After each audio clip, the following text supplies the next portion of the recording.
एक बार की बात है कि महात्मा गौतम बुद्ध अपने भिक्षु के साथ भिक्षाटन के लिए किसी गांव की तरफ जा रहे थे। तभी अचानक बुद्ध के पैरों में कांटा लग गया। कांटा इतना तीव्र था कि चुभते ही रक्त की धार निकलने लगी। बुद्ध के भिक्षु ने रक्त को रोकने के लिए एक कपड़ा फाड़कर बुद्ध के पैर पर बांध दिया। इस घटना को कुछ लोग देख रहे थे जो कि बुद्ध से ईर्ष्या करते थे। उन्होंने बुद्ध से कहा कि हम तो तुम्हें परम ज्ञानी समझते थे, लेकिन दर्द को तुम भी सहन नहीं कर सकते हो। तुम पाखंडी हो और ये हमने सिद्ध कर दिया है। ये कांटे भी हमने ही बिछाए थे। इस गांव में तुम्हारा स्वागत नहीं, तिरस्कार होगा। इस गांव में तुमको कोई भिक्षा नहीं मिलेगी। बुद्ध ने उन लोगों से अनुरोध किया कि कृपया करके मुझे इस गांव से भिक्षा लेने दो। बुद्ध के ईर्ष्यालुओं ने बुद्ध का उपहास बनाते हुए कहा कि अगर तुम्हें भिक्षाटन के लिए इस गांव में आना है तो तुम्हें अपने रक्त की बलिदानी देनी होगी। तुमको इन कांटों के रास्ते से गुजरना होगा।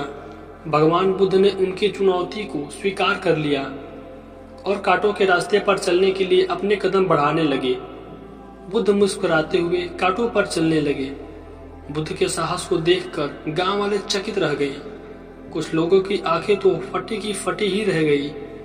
गांव वाले सोचने लगे कि बुद्ध भिक्षा के लिए दूसरे गांव भी जा सकते थे, तो फिर कांटों पर चलकर वे क्या साबित करना चाहते हैं। गांव वाले बुद्ध के संदेश को इतनी जल्दी न समझ पाए। यहाँ पर बात भिक्षा की नहीं बल्कि जीवन को बदलने की थी। गांव वालों के भीड़ में एक मोहन नाम का युवक था जो बुद्ध पर हो रहे अत्याचार को देखकर द्रवित हो गया। मोहन दौड़कर गया और बुद्ध के पैरों के सामने से कांटे को हटाने लगा। बुद्ध के ईर्ष्यालु मोहन को रोकने लगे और दाना पानी न देने की भी धमकी दिए।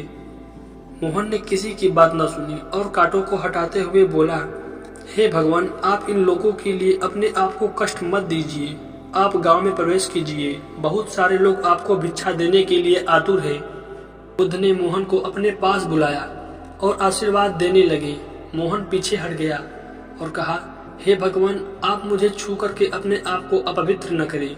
महात्मा बुद्ध ने कहा, तुम अपने आप को अपवित्र क्यों कहते हो? स्पर्श से कभी भी कोई अपवित्र नहीं होता। मनुष्य तो लोभ, लालच, घृणा, ईर्ष्या आदि से अपवित्र और दूषित होता है। तुम्हारे अंदर तो प्रेम भरा है। तुम दूसरों का सुख चाहते हो। तुम तो पवित्र हो। बुद्ध की बात सुनकर कुछ लोग बोले, तुम तो अपने आप को बड़े ज्ञानी कहते हो, किंतु तुमको जाति का कोई ज्ञान ही नहीं। तुम पाखंडी हो। इस बात पर बुद्ध जी कहते हैं कि मानव से मानव की मानवता को छीनना पाखंडी की निशानी है। मुझे पाखंडी बोलकर यदि आपको संतोष मिलता है तो मेरे लिए दुख का कोई विषय नहीं है। कुछ लोग बुद्ध पर बरस पड़े और कहे, किंतु यह तो धर्मशास्त्र है, फिर यह पाखंड कैसे हुआ? बुद्ध कहते हैं, हमारी उत्पत्ति इस सृष्टि में हुई है।